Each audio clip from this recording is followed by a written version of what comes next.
Split stitch is a very old stitch used for outlining and filling in colors for patterns.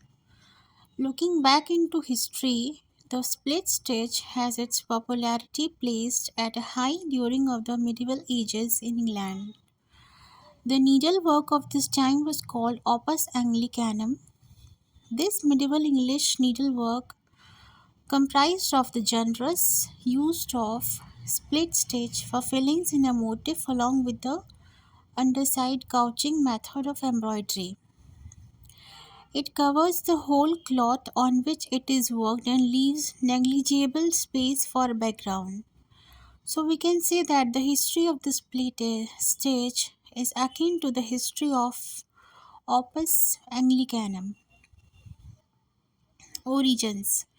Opus Anglicanum was done mainly for the purpose of the rich and powerful churches of the medieval ages, though it was used otherwise too.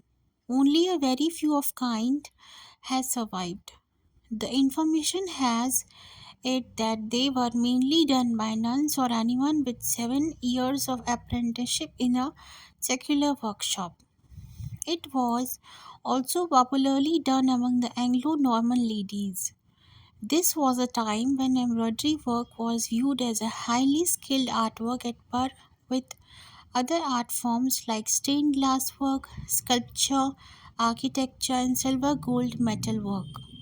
In fact, it was considered to be of higher esteem than fine art. Popularity. This embroidery was done with the fine silk and gold threads.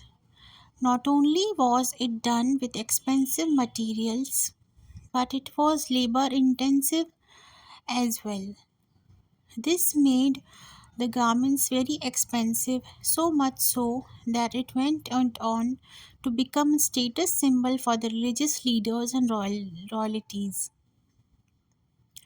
From the mid 12,000 to mid 13,000, the fine embroidery of England was exported all over Europe and Opus Anglicanum was its height. Great profits were made by the merchants who hired laborers for this expensive embroidery work. However, the great value of these garments also led to its destruction. When the older garments wore out or were no longer in use, the gold threads and other expensive embellishments would be pulled out and used in new creations. Opus Anglicanum used especially highly quality materials and was done by highly skilled artisans. Decline. The decline of Opus Anglicanum was used from the decline of Opus Anglicanum was seen from 1348 after the Black Death. The country saw general unrest with a high decline in population. The time was ripe for newer techniques and materials to invade the textile and embroidery scene. Materials from Italy were used and embroidery work reduced to just borders or applied pieces. Weaving took more importance than embroidery. Cheaper and quicker ways of stitching embroidery come into being. Satin stitch, brick stitch, long and short stitch, surface couching and stem stitch slowly replaced the tiny and laborious split stitch.